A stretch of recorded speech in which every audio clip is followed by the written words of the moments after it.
Nagsimula ang pelikula sa apat na lider ng gang na naglalaro ng larong tinatawag na Matcham. Kabilang sa mga ito ang isang lihim na opisyal ng pulisya mula sa Hong Kong na nagngangalang Dragon Chan. Kailangan niyang manalo sa larong ito dahil nasangkot sa gulo ang kanyang tatlong kasamang pulis. Sa huli, siya ay nagtagumpay na manalo, at ang kanyang tatlong kaibigan ay pinalaya.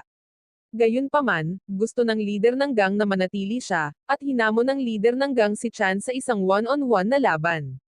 Walang ibang pagpipilian si Chan kundi tanggapin ang hamon, at lumaban ng buong tapang.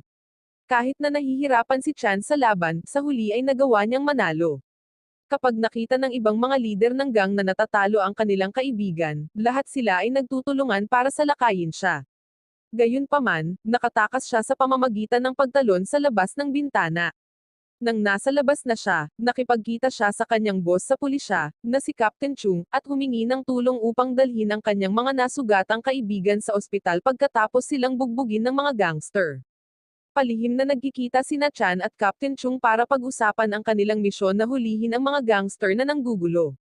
Minsang isinama ni Chan ang kanyang koponan upang ipagdiwang ang kaarawan ng kanyang ina, kahit na nagpapanggap siya bilang isang gangster, mahal na mahal at inaalagaan niya ang kanyang ina. Minsan nag-aalala siya tungkol sa kaligtasan ng kanyang ina dahil ang pagiging isang gangster ay maaaring maging lubhang mapanganib. Kaya, iniisip niya ang tungkol sa pagtigil sa kanyang undercover na trabaho at pamumuhay ng isang regular na buhay. Gayunpaman, hindi ito kasing simple ng iniisip niya. Nagpapasalamat siya na lagi siyang naiintindihan at kino-comfort ng kanyang ina. Sa susunod, ang eksena ay lumipat sa kagubatan kung saan sinusubukan ng isang lalaking nagngangalang Sonny at ng kanyang assistant na makipag-deal sa isang gangster. Ngunit umiinit ang kanilang usapan, at napatay ni Sonny ang mga gangster at kinuha nila ang mahalagang dokumento. Dahil dito, isang gang leader na nagngangalang Hang ang nakipag-ugnayan kay Chan at humingi ng tulong para mahuli si Sonny. Kailangan niya ang tulong ni Chan dahil si Sonny ang nagtatrabaho para sa kanya noon. Pagkatapos makipagkita kay Hang, pinuntahan ni Chan si Captain Chung sa kanilang lihim na tagpuan. Sa pagkakataong ito, pinag-uusapan ni Captain Chung ang tungkol sa pagpatay na ginawa ni Sonny sa kagubatan. Pagkatapos ay hiniling ni Chung kay Chan na pangasiwaan ang kaso ng pagpatay, at bilang kapalit, ipinangako niyang aalisin ang undercover na status ni Chan at hahayaan siyang tumigil sa pagpapanggap na isang gangster pagkatapos makumplito ang huling misyon na ito.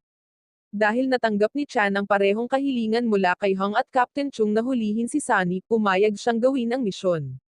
Humingi ng tulong si Chan sa isang magaling na pulis na nagngangalang Fan Jing para mahuli si Sonny. Nakaisip sila ng plano, makikipagkita si Chan kay Sonny sa isang restaurant habang nanonood si Fan Jing mula sa labas.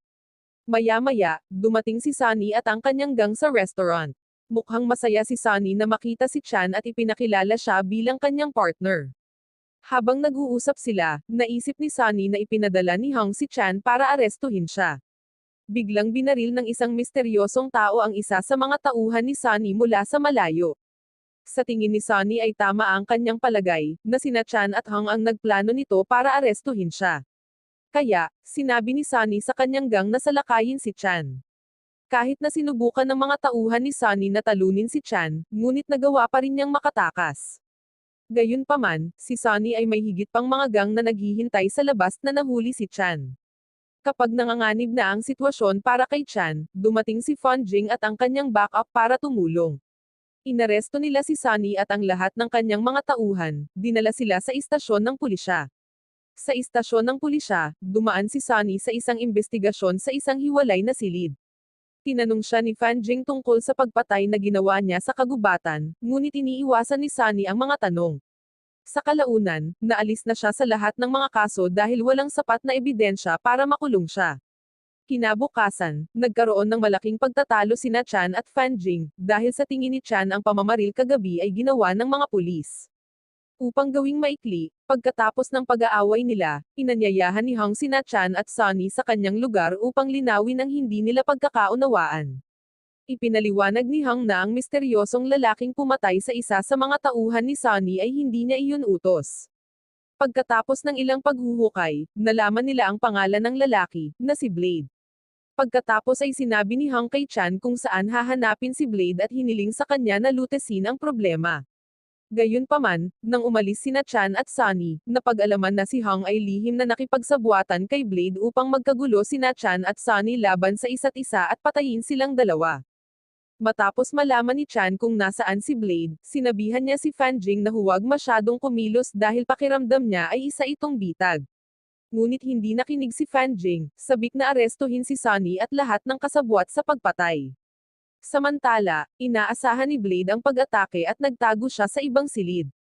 Nang pumasok si Fan Jing at ang mga pulis sa gusali kung saan nagtatago si Blade, handa na siyang barilin sila. Alam ni Chan na ito ay isang bitag sa lahat ng panahon, kaya pumunta siya roon upang bigyan ng babala si Fan Jing at ang mga pulis. Nakaligtas sila, at nang malapit nang makatakas si Blade, hinabol siya ni Chan sa isang bodega, at nagkaroon sila ng matinding laban. Na-trap ni Blade si Chan at ginamit siya bilang hostage nang pumasok si Fan Jing na may dalang baril. Gayunpaman, si Fan Jing na may kasanayan bilang isang bihasang sniper at binaril si Blade nang hindi nasaktan si Chan, na ginagamit bilang isang hostage. Nang gabing iyon, talagang nabalisa si Fan Jing pagkatapos ng pagbaril niya kay Blade, dahil yun ang unang pagkakataon na kailangan niyang pumatay ng tao. Lumapit sa kanya si Chan at sinubukan siyang aliwin, sinabing tama ang ginawa niya sa pamamagitan ng pagbaril kay Blade dahil kung mananatiling buhay si Blade, mas maraming inosenteng tao ang maaaring niyang patayin. Pinayuhan siya ni Chan na patuloy na ipaglaban ang hustisya at tingnan ang pamamaril bilang isang learning experience bilang isang pulis. Kinabukasan, kinumbinsi ni Chan si Sunny na magtulungan para mapabagsak si Hong dahil malinaw na sinadya ni Hong na magkagulo sila laban sa isa't isa. Ipinakita ni Sunny kay Chan ang ilang mahahalagang dokumento na kinuha niya kay Hong at nagplanong humingi ng malaking pera kapalit ng mga dokumento. Hiniling ni Sunny kay Chan na kunin ang mga dokumento kinabukasan. Nang pumunta si Chan sa bahay ni Sunny, hindi niya ito mahanap ngunit natuklasan ang isang video recording na nagpapakita ng kanyang mga sugatang lalaki na umamin sa ospital.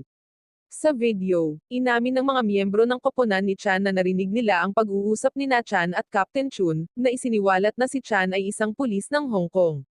Sa kabila ng kanyang pagtatakip, nakuha ni Chan ang mga mahahalagang dokumento ni Hong at ibinigay ang mga ito sa pulisya. Nang malantad ang kanyang tunay na pagkatao, sinabihan ni Fan Jing si Chan na umatras sa kaso at pinayuhan siyang lumayo at magtago. Samantala, si Kapitan Chung at ang kanyang koponan ay pumunta kay Hong at inaresto siya pagkatapos matanggap ang mahahalagang ebidensya mula kay Chan. Nang nalaman na ang kanyang totoong pagkatao, napagtanto ni Chan na nasa panganib na ngayon ang kanyang ina, kaya mabilis siyang umuwi para iligtas siya. Sa kabilang banda, galit na galit si Sunny dahil natuklasan niyang niloloko siya ni Chan sa pamamagitan ng pagpapanggap bilang isang gangster habang siya ay isang pulis. Nasa bahay na ni Chan si Sunny, sinasaktan ang ina ni Chan. Pagdating ni Chan, natagpuan niya ang kanyang ina sa isang mahina at walang magawa na estado, at mabilis na dinala siya sa ospital para sa tulong medikal. Matapos matiyak na ligtas na ang kanyang ina, nagpa siya si Chan na maghihiganti kay Sunny. Nahanap niya si Sunny sa isang parking area at hinarap siya, ngunit nakatakas si Sunny, na humantong sa isang habulan. Si Fan Jing, na nakakaalam nito, ay sumunod kay Sunny at sinubukang sumakay sa kanyang sasakyan. Nakapasok siya sa loob, ngunit nahihirapan siya dahil nag-away sila sa umaandar na sasakyan. Si Sunny, na mas malakas sa huli ay itinulak siya palabas. Nagpatuloy ang habulan sa pagitan ni na Chan at Sunny hanggang sa marating nila ang isang hindi natapos na tulay.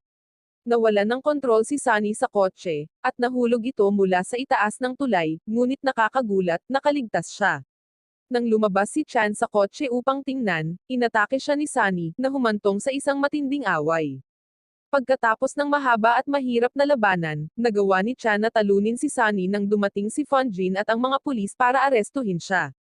Nagtapos ang pelikula sa pagtanggal ni Chan sa lahat ng kanyang mga gangster na tato at pagbabalik sa kanyang trabaho bilang isang pulis.